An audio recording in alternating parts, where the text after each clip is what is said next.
네, 이른바 인맥 캐스팅 논란으로 뮤지컬계 좀 시끄러웠죠, 지난주에. 순천향대 공연영상학과 원종원 교수 모시고 속사정 좀 들여다보겠습니다. 어서 오십시오. 네, 안녕하세요. 자, 뮤지컬 엘리자벳 캐스팅 둘러싼 논란에서 시작이 됐었죠. 정리를 좀 해주시죠.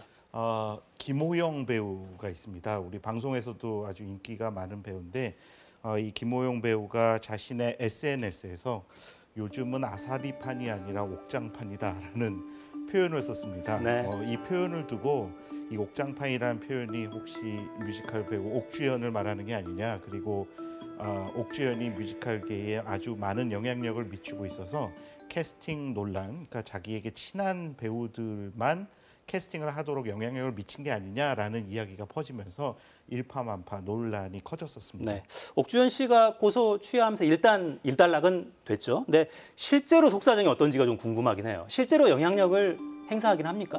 뮤지컬계의 속사정을 좀 보시면 금방 이해하실 수가 있는데요. 우리나라의 인기 있는 뮤지컬들 거의 대부분 수입 뮤지컬인 경우가 많습니다. 네. 판권이나 작품 제작에 영향을 미치는 게 원작자 혹은 외국에 있는 크리에이터들이라고 말씀드릴 수가 있어요. 네. 배우를 뽑는 과정도 아주 엄격하고요. 그래서 이 외국 크리에이터들이 허락을 하지 않으면 아무 배우나 무대에 설 수는 없습니다. 판권을 사오는 국내 그 제작자가 있긴 할 거 아닙니까? 네, 근데 시장 자체가 바이어 중심의 시장이 아니라 셀러 중심의 시장이에요.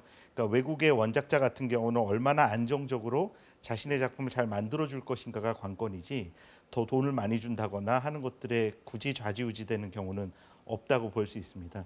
그래서 옥주연 배우가 무대에 서게 하기 위해서 다른 배우를 억지로 뭐 수준도 되지 않는데 써야 된다, 이런 상황은 사실은 전개되기 힘든 상황이라고 말씀드릴 수 있어요. 그러면 특정한 배우가 내가 출연하는 조건으로 내가 아끼는 어떤 배우가 함께 무대에 서게 해달라, 이런 건 가능합니까? 추천은 할 수가 있겠죠. 추천은 할 수 있다. 추천은 꼭 뭐 뮤지컬 배우만 하는 건 아니고요. 저도 사실은 가끔 추천 부탁을 받을 때도 있고요. 좋은 배우 있으면 좀 추천해 다오라는 이야기를 들 때도 있습니다. 하지만 마지막 결정은 말씀드린 대로 원작자나 제작사가 하는 것이죠. 다만 이번 사건이 좀 불거진 것 이면을 좀 들여다보면 그 안에 스타 캐스팅의 문제들, 그리고 이른바 갑질이라고 우리 흔히 얘기하는 인기 배우들의 문제는 있었던 것 같고요. 이런 것들이 좀 많이 골마서 이번에 표출이 된 것이 아닌가라고 유추해 볼 수는 있을 것 같습니다. 근데 그걸 좀 구체적으로 설명해 주시면 좋겠는데요. 그러니까 판권을 가진 해외의 어떤 라이선스를 가진 분들, 이분들의 영향력이 절대적인데 그럼에도 불구하고 이 스타 플레이어를 데려올 때 갑질의 문제는 존재한다. 이게 잘 상충되는 것 같기도 해서요. 아무래도 뮤지컬은 공연 예술이긴 하지만 사실 거의 100여 명에서 많게는 수백 명이 참여하는 종합예술적 성격을 갖고 있습니다. 네. 굉장히 많은 인력들이 참여를 한다고 말씀드릴 수가 있죠.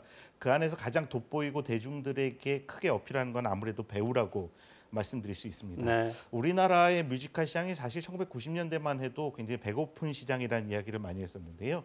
하지만 오페라 유령이라는 대형 뮤지컬이 큰 흥행을 기록을 하면서 아주 뭐 우후죽순처럼 아주 크게 빠르게 성장하는 그 양상을 보여왔습니다. 거의 네. 매해 매출 신장만 거의 17%, 18%가량씩 매년 그렇게 성장하는. 네. 네. 이러다 보니까 몸집은 굉장히 크게 불어났는데 어떻게 하면 대중들을 더 공연장으로 끌어들일 것인가가 굉장히 주요한 문제가 됐고요. 네. 그래서 활용한 것이 스타 캐스팅이라고 볼 수가 있습니다. 어쩌면 당연한 선택 같기도 한데요. 좋은 작품을 사다가 훌륭한 배우를 모셔서 공연을 하게 한다.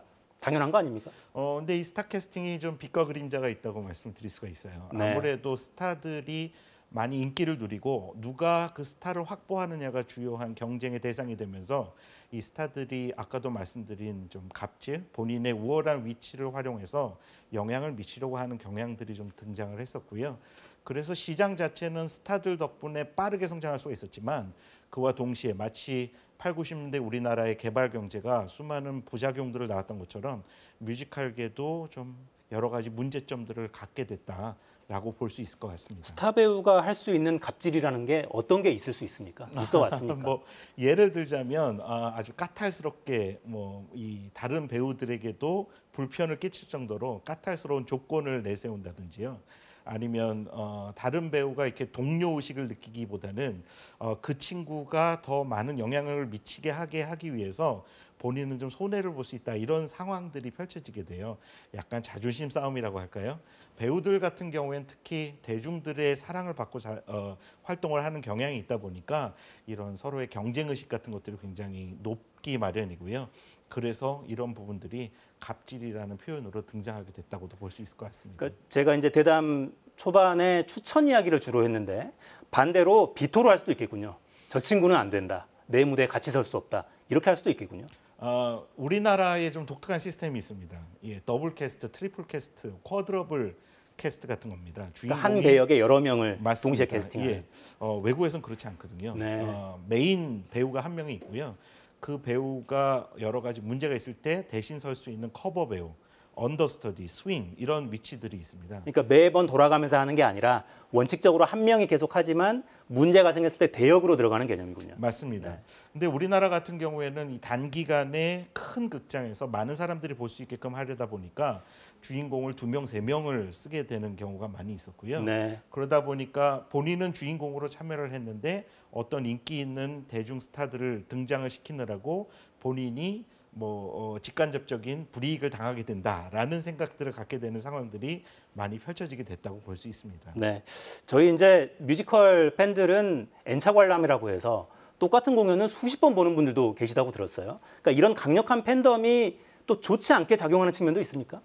아무래도 그런 N차 관람을 많이 하는 저희는 회전문 관객 이런 표현을 회전문 관객. 네. 쓰기도 하는데요.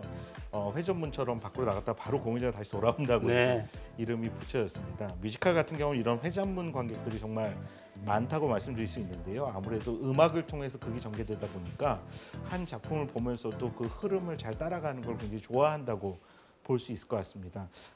이런 관객들은 정말 충성스러운 소비자가 되고 있기 때문에 뮤지컬 제작사 입장에서는 감사하고 고마운 존재들이라고 말씀드릴 수 있는데요. 네. 다만 이렇게 열정적으로 무대를 보다 보니까 그들이 원하는 어떤 수준 혹은 그들이 생각하는 만족스러운 수준 이런 것들이 좀 까탈스럽게 형성이 되는 경우도 꽤 많이 있습니다. 네. 이런 것들이 좀 여러 가지 부작용도 나왔다고 볼 수 있겠죠. 그러니까 이제 이번 이 논란이 뮤지컬계 내부의 어떤 오랫동안 골마운 문제의 일단을 좀 드러낸 것 같기도 한데.